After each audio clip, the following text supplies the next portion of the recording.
حضرت یہ فرمائیے کہ تقوی کیا اللہ سے ڈرنا ہے؟ اور اگر ڈرنا ہے تو اللہ سے کیسے ڈرا جائے؟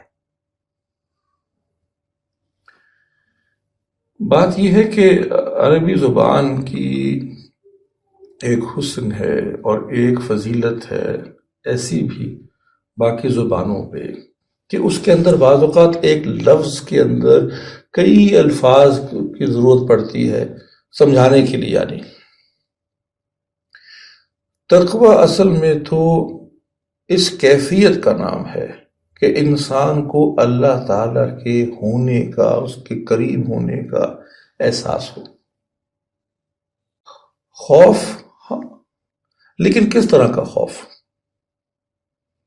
اس پہ علماء لکھتے ہیں کہ 3 طرح کے خوف ہوتے ہیں. ایک خوف جو بزدل کا، جب بچے کا ہوتا ہے، یعنی ایک خوف ہوتا ہے جی چھپکلی کا خوف ہے، جی کاکروچ سے ڈر لگتا ہے، اندھیرے سے ڈر لگتا ہے، بلی کڑکتی ہے ڈر لگتا ہے. بعض لوگوں کو یہ بھی خوف ہوتا ہے. ظاہر ہے اس خوف کو تو اللہ کے ساتھ ہم منسوب نہیں کریں گے.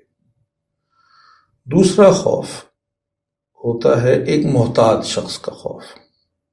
ہر محتاط شخص کو خوف آتا ہے. آپ کے سامنے سانپ آ گیا، آپ کو خوف آتا ہے کہ بھی اس سے بچنا ہے.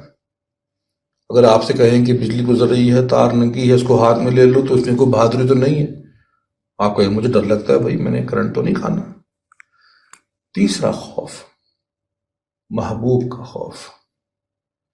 اس بات کا ڈر کہ کہیں وہ میرا محبوب حقیقی مجھ سے روٹھ نہ جائے. یہ کھٹکا لگا رہتا ہے. یہ وہ خوف ہے جو محبت کے رشتے میں سے نکلتا ہے خود بخود، کہ ایسی بات نہ کہہ دوں، ایسی حرکت نہ کر دوں کہ اللہ تعالی ناراض ہو جائے. جس سے سب سے زیادہ محبت ہوتی ہے اس سے یہ خوف ہوتا ہے. یہ سزا اور جزا، سزا کی یعنی خوف اور جزا کی لالچ سے بھی بڑھ کر چیز ہے. اللہ تعالی ہمیں عنایت فرما دے اپنی محبت، اور اس محبت نکلتا ہوا یہ خوف. جو دعا بھی اس طرح کی بات کی روایت میں کہ اتنا تقوی کہ گناہوں اور میرے درمیان حائل ہو جائے. آمین. یہ ہے تقوی کا تقاضا کہ وہ گناہوں میں، نافرمانی میں اور آپ کے درمیان حائل ہو جائے. کوئی خوف ہونا چاہیے. اللہ تعالی ہمیں تقوی عطا فرمائے اور اس کے تقاضے پورے کرنے کی توفیق عطا فرمائے.